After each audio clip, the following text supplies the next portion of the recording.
છું અનિલ. હું પપ્પા છું. નમસ્તે, જય શ્રી કૃષ્ણ.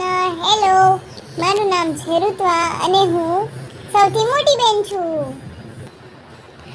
હેલો